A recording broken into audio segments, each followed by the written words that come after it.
Welcome to this deep dive. Today we're venturing into a really significant area, understanding unreached peoples.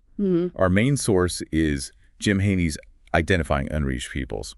And our goal for you, the learner, is really to unpack the history, the current thinking, and what's being done. Get a clearer picture without it being overwhelming. Right. Let's maybe start at the beginning, the sort of foundational level, the whole idea of different peoples or nations. Yeah. It really pops up early in Genesis, doesn't it? After the flood. Noah's descendants spreading out. Exactly. And then you get the story of Babel, the language confusion that really cemented this idea of separation. It's kind of the origin story for human diversity. Okay, so separation is a key theme early on. But then just a bit later in Genesis, we hit chapter 12, God's call to Abram. That feels like a real shift, doesn't it? A huge shift, because the promise isn't just for Abram. It's that through him, all peoples on earth will be blessed. So you've got these two threads right away. Yeah. Separation, but also this promise of universal blessing. Precisely. A fundamental tension, really. And it runs through everything that follows. Which brings us, I suppose, much closer to today. We live in this time of incredible connection, internet, travel, communication. People talk about the world as flat. Yeah, and the author, Haney, he tackles that directly. He says, okay, yes, the world is interconnected in ways it never was before. It might be flat in that sense. But he argues it's not yet full, not in the sense of this particular message having reached everywhere. And he also notes, importantly, that other influences are definitely reaching those corners too. That makes you think, though, with all our data, our analysis, are we maybe missing something? A bigger picture. Well, and the text actually brings in a quote, a warning, from Samuel Zwemer back in 1911. Over a century ago. Right. Saying, essentially, let's not get too caught up in our own analysis. Let's be careful not to underestimate, a larger perspective. There might be more going on. Humility, then. Yeah. Even with all our tools. Definitely. Crucial point. We can't just assume our framework is the only one or the final one. And to kind of underscore how long this conversation's been going on, the text jumps back again, this time, to the Edinburgh World Mission Conference in 1910. Their l'envoi to the readers, like a closing message. And what's striking is how relevant it still feels. They talk about the awakening of great nations, long closed doors opening up. They really sensed they were in a pivotal moment. A new world to be won, they said. They felt the next 10 years could be a massive turning point for humanity. Huge potential, but also huge risks. And that sense of urgency really comes through. They called for a deeper sense of responsibility, didn't they? And for new discoveries of the grace and power of God. It's almost uncanny how it echoes today. It really does. And that leads us right into the nature of the task itself, as it's understood now. It draws on that call to Abram, those insights from Edinburgh. And it's described as having this dual nature. Yeah, sobering in its scope because it's huge, but also celebratory in its advance because progress is being made.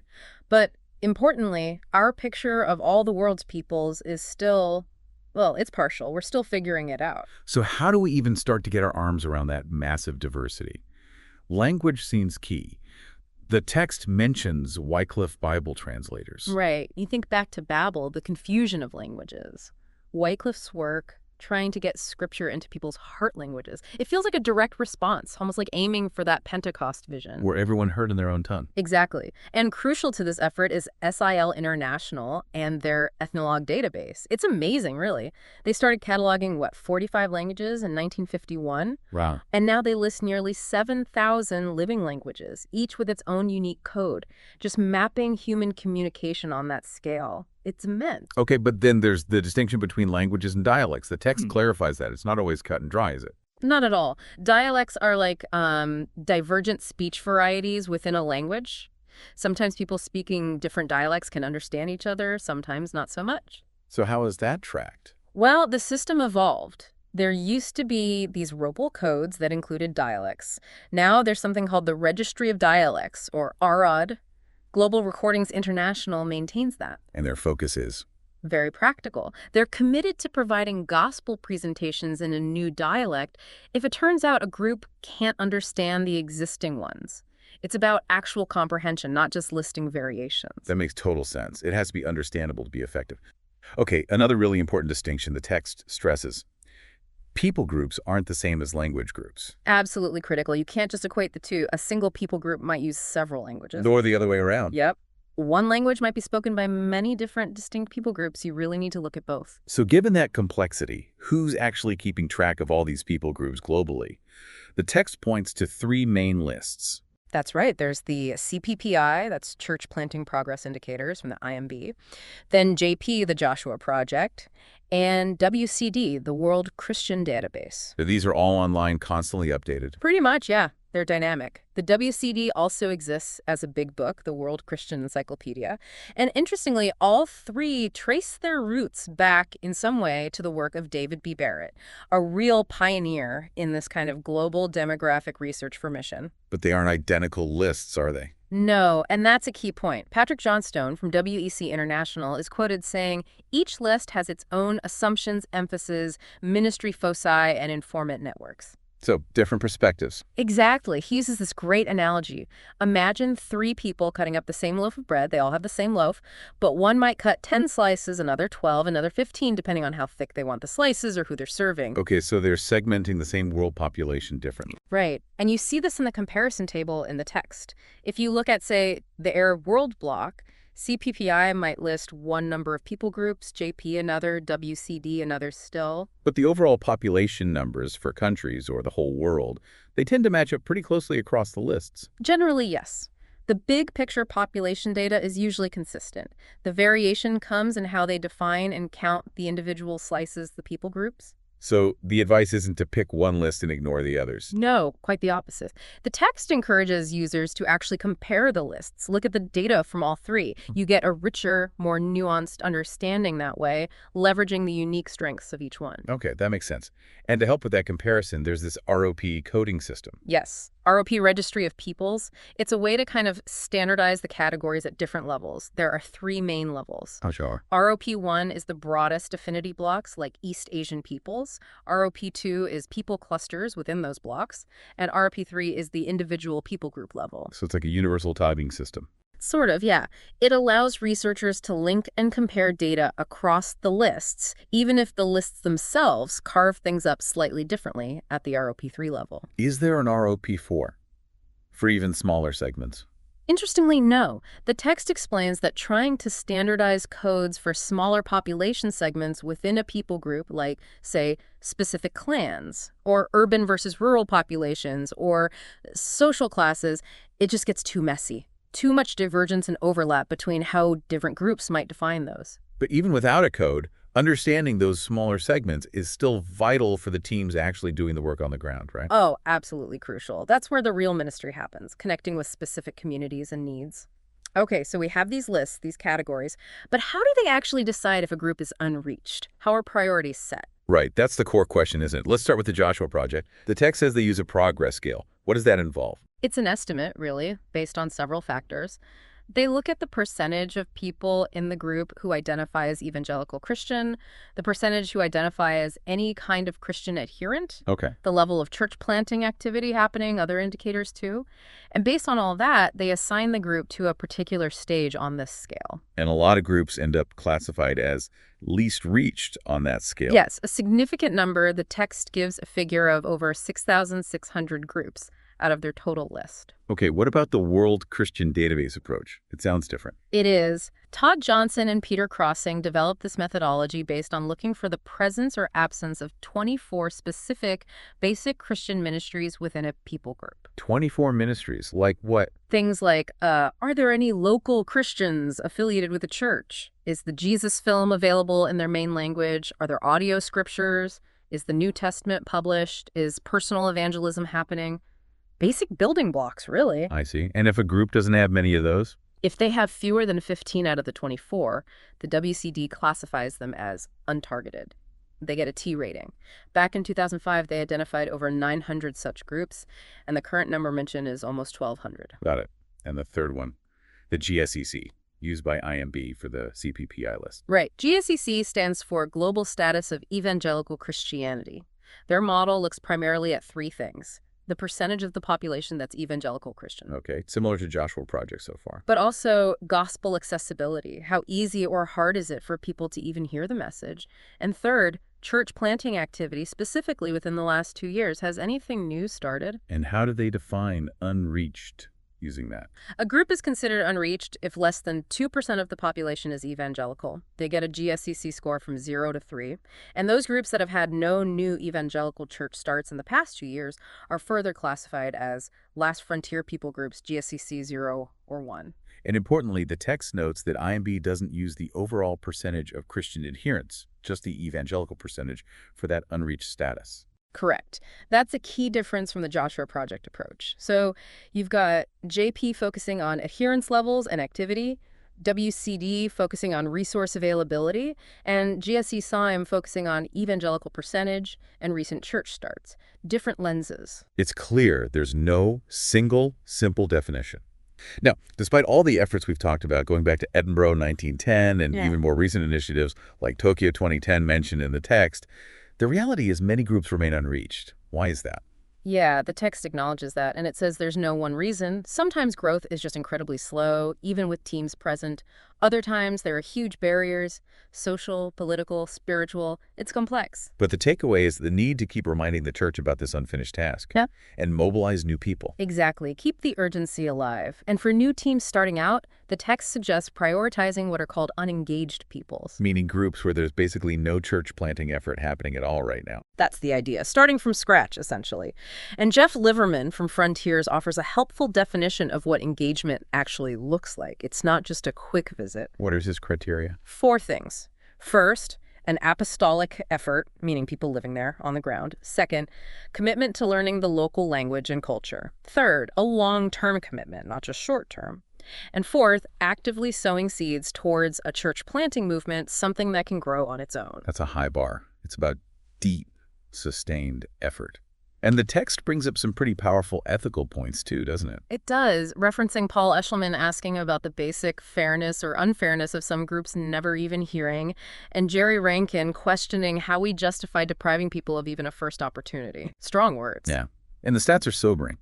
The text mentions, based on CPPI data, over 3,700 people groups with no known engagement. And nearly 500 of those have populations over 100,000. It's a significant number of people. It really puts the scale of the remaining task in perspective. But engagement isn't the end goal, is it? The text says it's just the beginning. Right. Initial engagement needs to lead to sustained effort and ultimately to seeing the witness spread through disciples making disciples, churches, planting churches, multiplication. So how do we understand the state of groups that are engaged but maybe only just barely? The underengaged. Yeah, that's where those scales, we talked about the JP scale, the WCD's T rating, the GSEC levels become really useful again. They help give a snapshot of the condition of these newly or minimally reached groups. Okay, so how would that work? The text gives an example using the Joshua Project list. Right. You could filter their database, for example, to find groups that do have at least one church planting team reported, CPTMY, but are still ranked low on their progress scale, maybe level 1.1 or 1.2, meaning least reached. And the example used the error block, showing quite a few groups fitting that description. Exactly. And the JP list often includes other useful data points like, are there audio recordings available? What year was Bible translation started?